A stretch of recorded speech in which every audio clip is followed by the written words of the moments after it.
యో సూర్యదేవా, ఏంది ఎండ్ల మమ్మల్ని బతకమంటావా సావమంటావా? సావండి.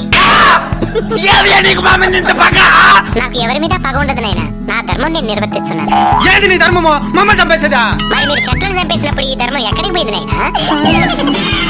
అట్లా నాకు తెలుసు. ఈ ఎండకి తలకు తోట్లు పడుతున్నాయి. మీరు వాడి ఏసీల వల్ల ఓజన పరికి ఎప్పుడో తూట్లు పడింది నాయన. ఎండ ఎక్కువగా ఉంది, ఏసీ 2 పాయింట్లు పెంచు అని అంటారు గానీ ఎండ ఎక్కువగా ఉంది 2 సెట్లు పెంచుదామని ఏ రోజైనా అనుకున్నారా? అంటే అది చెరువులు కూడా ఎండిపోతాయి సామి. నీళ్లుండాల్సిన చెరువులో నిలువెత్తి బోడాలుంటే ఎవరేం చేస్తారు నాయనా? అడవులు కూడా ఎండిపోతున్నాయి సామి. మరి అక్కడే కదా నాయన అపార్ట్మెంట్ కట్టాల్సిందే. సామి, ఈ ఎండ నుంచి బయటపడేదానికి ఏదైనా మార్గం చెప్పు సామి. వృక్షో రక్షిత రక్షిత. చెట్లను మీరు కాపాడితే అవి మిమ్మల్ని కాపాడతాయి. తప్పకుండా నాటి కాపాడుతాం సామి. సామి, ఇంక మిఠాని ఈ ఎండలు తగ్గినా? In front there is crocodile festival. అంటే ముందుంది ముసళ్ళ పండగ అని.